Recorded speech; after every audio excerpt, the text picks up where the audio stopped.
अस्सलाम वालेकुम।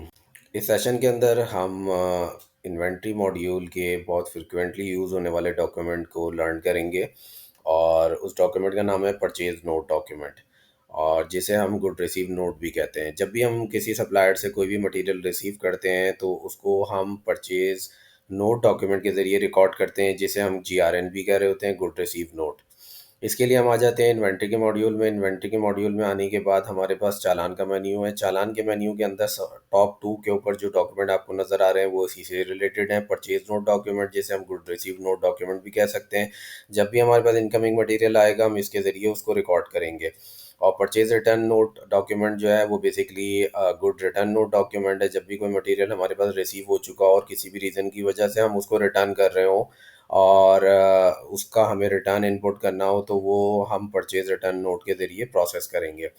तो सबसे पहले हम परचेज़ नोट के ऊपर क्लिक कर देते हैं और एक नया डॉक्यूमेंट क्रिएट करते हैं ऐड न्यू का बटन प्रेस करके। इसके अंदर हमारे पास जो फॉर्म ओपन हुआ है इसमें सबसे पहली फील्ड है डॉक्यूमेंट नंबर, ये ऑटो जनरेटेड फील्ड है। और इसके बाद डॉक्यूमेंट डेट, ये बहुत इंपॉर्टेंट डेट है जिस डेट को हमारे पास मटेरियल रिसीव हुआ है। इसके अंदर ऑटोमेटिकली करंट डेट सेलेक्ट हो चुकी है, इसको हम एज इट इज़ रहने देते हैं। उसके बाद हमें वेयर हाउस सेलेक्ट करना है। वेयर हाउस बेसिकली जिसके ऊपर हम उस मटेरियल को रिसीव कर रहे हैं, ये ऑलरेडी फ़िल्टर होकर आएगा। जो भी यूज़र जिस वेयर हाउस के ऊपर पर्टिकुलर काम कर रहा होगा वहाँ पर उसको सिर्फ वही वेयर हाउस नज़र आएगा। लेट्स सपोज़ हमारे पास जो मटेरियल आ रहा है वो रॉ मटेरियल है, इसलिए हमने रॉ मटेरियल वेयर हाउस यहाँ पर सेलेक्ट कर लिया है। इसके बाद हम सप्लायर को सिलेक्ट कर लेंगे। जिस सप्लायर से हमें वो मटेरियल रिसीव हुआ है वो हमने यहाँ सेलेक्ट कर लिया, और जो सप्लायर का चालान हमारे पास रिसीव हुआ है उसके ऊपर कोई डॉक्यूमेंट नंबर है तो आप यहाँ पर इनपुट कर सकते हैं, अदरवाइज आप इसको ब्लैंक छोड़ सकते हैं। ये ऑप्शनल फील्ड है। रिमार्क्स आप इनपुट करते हैं जो पर्टिकुलरली पूरे के पूरे परचेज नोट के लिए होगा। रिकॉर्ड सेव कर लें। ये हमारे पास टॉप लेवल रेडी हो चुका है। इसकी डिटेल में आ जाएंगे। जितने भी आइटम्स हमारे पास रिसीव हुए हैं हम यहाँ पर वन बाय वन ऐड कर लेंगे। लेट्स सपोज अभी हमारे पास एक ही आइटम रिसीव हुआ है उस चालान के ऊपर, तो हम सिर्फ एक ही आइटम ऐड कर रहे हैं। ऐड न्यू का बटन प्रेस करेंगे, फॉर्म ओपन हो जाएगा। सबसे पहले हमें प्रोडक्ट सेलेक्ट करनी है जो रिसीव हुई है। लेट हम यहाँ पर सपोज करते हैं क्लैरिथ्रोमाइसिन हमारे पास रिसीव हुआ है पाउडर फॉर्म में। इसके बाद जो सेकंड फील्ड है बहुत इंपॉर्टेंट फील्ड है, पीओ आपने यहाँ पर सेलेक्ट करना है। अगर आपके सिस्टम में रिस्ट्रिक्शन है कि आप विदाउट पीओ परचेज नोट नहीं बना सकते तो आपको मस्ट है कि पीओ यहाँ सेलेक्ट करना होगा। कुछ आइटम ऐसे होते हैं जो हमें विदाउट पीओ रिसीव करने पड़ते हैं, just like house keeping stuff. तो सिस्टम के अंदर आप कॉन्फ़िगरेशन करके कर सकते हैं कि आप किस प्रोडक्ट टाइप के लिए मैंडेटरी कर रहे हैं कि पीओ के बगैर वो डॉक्यूमेंट रिसीविंग का ना बने। तो यूजुअली परचेज नोट जो है वो रॉ मटेरियल और पैकेजिंग, इन दो के लिए जो है ना पीओ को लाजमी रखा जाता है। और पीओ बनाना एक अच्छी प्रैक्टिस है। इसके ज़रिए तमाम चीज़ें लिंक हो जाती हैं। फाइनेंस डिपार्टमेंट को रेट का भी पता चल जाता है और वेयर हाउस को ये भी पता चल जाता है कि किस सप्लायर से कौन सा मटेरियल आना है और कितनी क्वांटिटी में आना है। तो इसका पीओ हम लास्ट सेशन के अंदर जनरेट कर चुके हैं। पीओ पे क्लिक करते हैं, सर्च करते हैं। अगर कोई पीओ इसका ओपन होगा, एक से ज़्यादा जो भी अगर ओपन हुए तो यहाँ पर डिस्प्ले हो जाएंगे। हम पीओ यहाँ पर जो लास्ट सेशन में हमने क्रिएट किया था वो हमें यहाँ नज़र आ रहा है। हम इसको सिलेक्ट कर लेते हैं, जिसके अंदर बैलेंस क्वांटिटी 25 आ रही है, ये हम सेलेक्ट करते हैं। तो जो भी बैलेंस क्वांटिटी है वो यहाँ पर डिस्प्ले हो जाएगी। अगर इन केस आपके पास क्वांटिटी पूरी नहीं आई है, जितनी आई है वो आप यहाँ पर इनपुट कर सकते हैं मैनुअली। लेकिन मैं यहाँ पर 25 केजी ही रहने देता हूँ क्योंकि पूरा मटेरियल मैं अज्यूम कर रहा हूँ हमें रिसीव हो गया है। इसके बाद आपने पैक साइज़ लिखना है। जो भी पैक साइज़ है जिसके ज़रिए आपको रिसीव हुआ है वो आप यहाँ लिख सकते हैं। ये ऑप्शनल फील्ड है, इसको ब्लैंक भी छोड़ सकते हैं।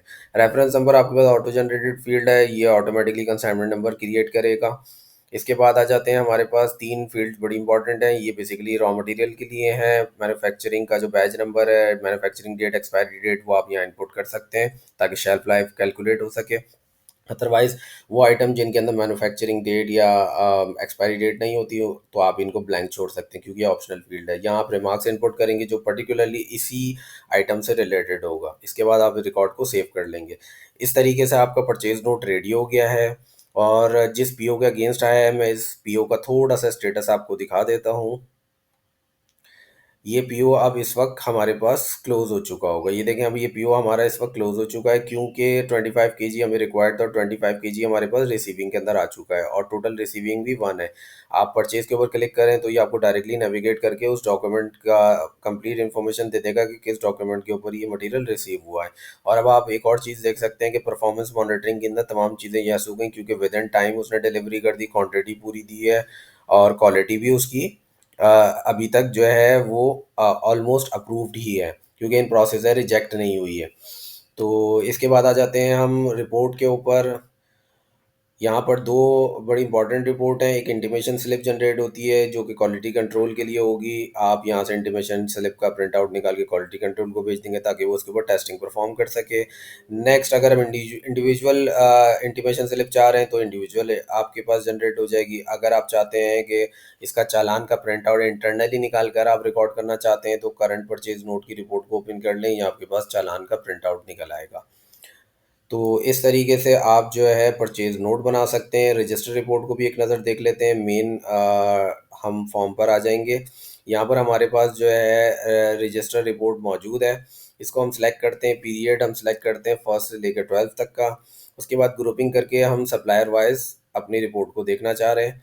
और ऑर्डर जो है हम कहते हैं कि डॉक्यूमेंट डेट के लिहाज से करते हैं। तो ये हमारे पास एक रिपोर्ट ओपन हो गई है और इसमें जो हैं आपके पास नेविगेशन लिंक्स भी जनरेट हो गए। लेट्स सपोज सारा केमिकल पे क्लिक करता हूँ तो ये सारा केमिकल का रिकॉर्ड बिल्कुल सेपरेट करके आपको दिखा देगा।